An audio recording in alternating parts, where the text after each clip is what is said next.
友，大家好，欢迎来到包明说。这期话题呢，我们说一说美参联会主席米利再一次给反华势力泼冷水，对华战争不是不可避免的。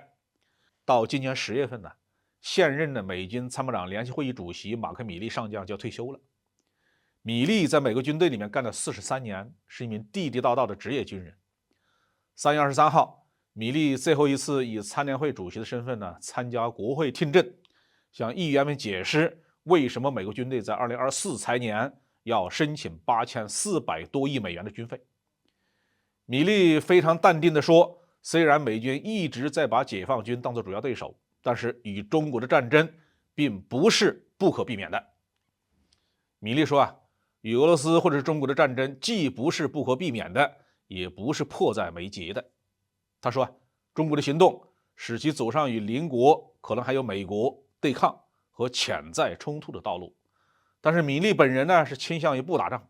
他说战略威慑非常昂贵，但毕竟还是没有打仗那么昂贵。和米利一起出场的呢是美国的国防部长奥斯汀，他在听证会上和米利互相呼应大谈所谓美国与中国战略竞争的严重性，说服国会一定要给五角大楼再增加 3.2% 的经费预算放行。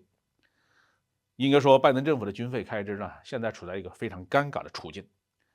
为了应付美国军事利益集团和军工利益集团越来越大的胃口，美国的军费开支是连年上涨，甚至增加的这一部分额度都比很多国家整个军费开支还要多。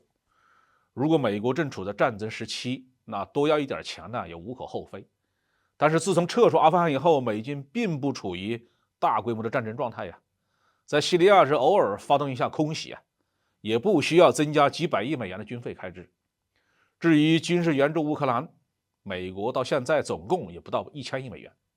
既然如此，美国政府的财政赤字又那么吓人，于是呢，共和党的议员们纷纷向拜登施加压力，要求削减军费开支，减轻财政压力。其实呢，美国不管是哪个党入主白宫，军费开支几乎从来都没有下降过，只有一路走高。军费开支作为美国联邦政府开支当中占比最大的一项，历来就会遭到在野党议员们的猛烈攻击。所以呢，把米利和奥斯汀一起叫到国会去，把问题说清楚，那是不可避免的。米利的回答解读了共和党议员们到底在给拜登出什么难题，又不和中国打仗，又想多要钱，这些钱都花到哪里去了？米利的回答呢，其实是遮遮掩掩的。如果直白的翻译过来呢，就是即使威慑中国，也不可能少花钱。如果想和中国真的打一仗，那这8400亿美元是远远不够的。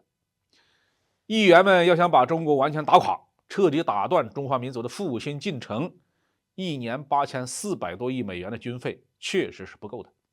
那要多少钱才能达成这样的目标呢？人人都知道，战争打的是综合国力。